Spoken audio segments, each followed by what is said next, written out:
Jansangram news, बातमीची सत्यता हीच आमची ओळख. जाम चौरस्त्यावर उड्डाण पूल कधी?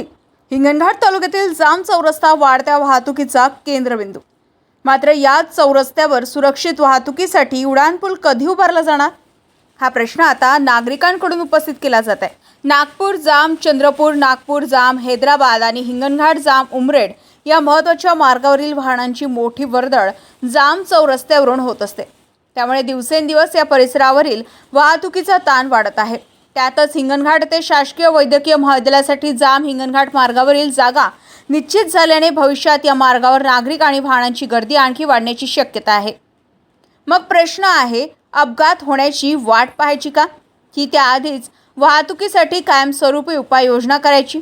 उड्डाणपुलाबाबत सर्वेक्षण झाले आहे का? प्रस्ताव तयार झालाय का? DPR कधी तयार होणार? आणि सर्वात महत्त्वाचे म्हणजे निधीची तरतूद कधी होणार?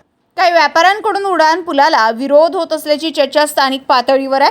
मात्र या आरोपांना अद्याप अधिकृत पुष्टी नाही. त्यामुळे व्यापारी आणि प्रशासनानेही आपली भूमिका स्पष्ट करणे गरजेचे आहे. जाम चौरस्ता हा केवळ स्थानिक वाहतुकीचा मुद्दा नाही, तर अनेक महत्त्वाच्या मार्गांना जोडणारा प्रमुख वाहतूक केंद्रबिंदू आहे.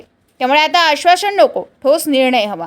जाम चौरस्त्यावर उड्डाणपूल कधी होणार या प्रश्नांचं उत्तर नागरिकांना, लोकप्रतिनिधी आणि प्रशासनाकडून कधी मिळणार याकडे सर्वांचे लक्ष लागले आहे. प्रणय बालपांडे, जनसंग्राम न्यूज, हिंगणघाट.